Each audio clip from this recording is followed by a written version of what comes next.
Баршаңызға ассаляму алейкум.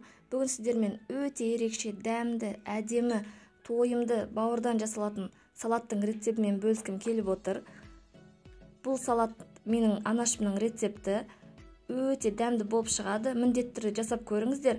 Кез келген дастарханның көркін ашатын салат. Қажетті ингредиенттермен таныстыра кетейін. Үлкен малдың жарты бауырын алдым. Шамамен 400 грамм, 1 үлкен пияз, 3 орташа сәбіз, 2 түйір сарымсақ және де 6 жұмыртқа қажет болады. Алдымен пиязымызды осылайдан ортасынан бөліп, жіңішкелеп турап аламыз.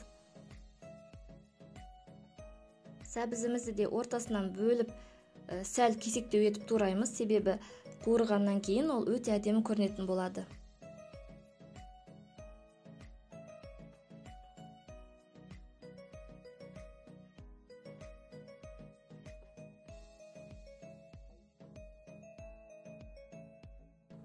Табада қызып тұрған майымызға пиязды салып, жақсылап қуырып алатын боламыз.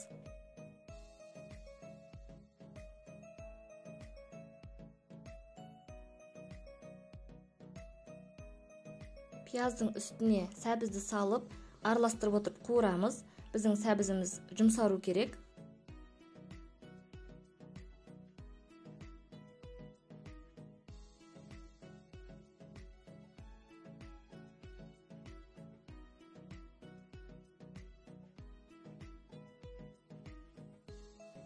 Біздің пиязымыз бен сәбізіміз дайын болды. Шамамен 20-25 минут қуырылды. Ыдысымызға салып аламыз. Келесі бізде бауыр. Бауырды да кесек бөліктерге бөліп, аса ұсақ қылдырмай кесек етіп турап аламыз.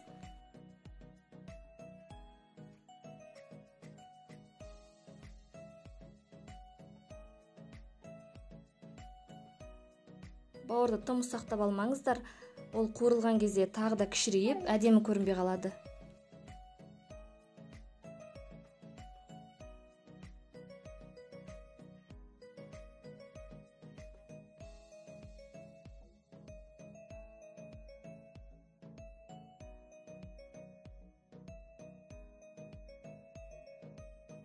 Жаңағы табамыздың үстіне кішкене майымызды құямыз. Оны қатты қыздырып алып, үстінен бауырды салып, жақсылап араластырамыз.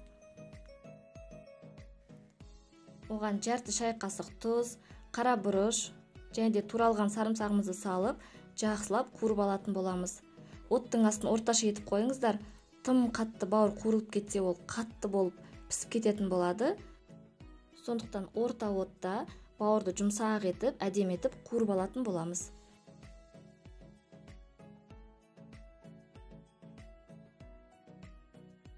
Жұмыртқамызды дайындайтын боламыз. Ол үшін ыдысымызға жұмыртқаларды жарып, шым-шым тұз қосамыз да жақсылап араластырып аламыз.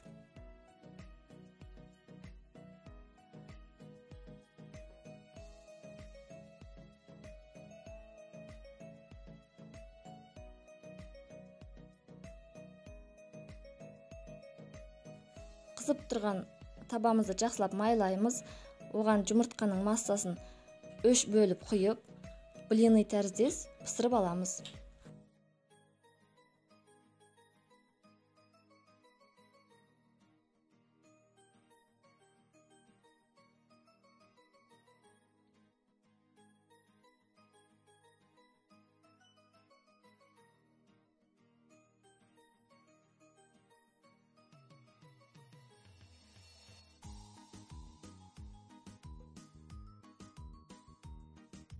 Жұмыртқаларымызды ұзыншақ етіп, жіңішке етіп, әдемі қылып турап аламыз.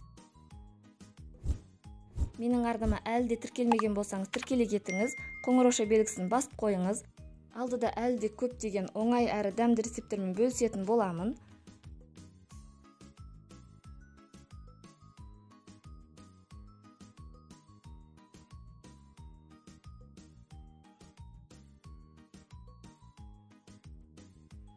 Қуырылып жатқан бауырдың иісі мұрын жарады. Иісі өте керемет, аңқып тұр. Бауыр тез пісіп кетеді. Шамамен 15 минут қуырылды.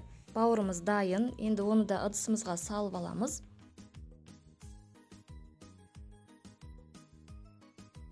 Салатымыздың дәмін көріп, жетіспесе тұзын саласыздар. Және де жақсылап араластырып алатын боламыз.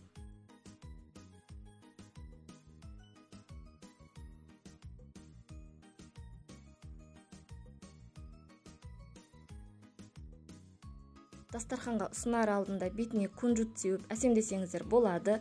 Ыстық күйінде өте дәмді салат. Міндетті түрде жасап көріңіздер. Ыстық тағам ретінде ұсынсаңыз да болады. Кез келген дастарханның көркін ашады. Видеоны соңына дейін көргеніңізге көп рахмет. Ұнаса лайк баса кетіңіз.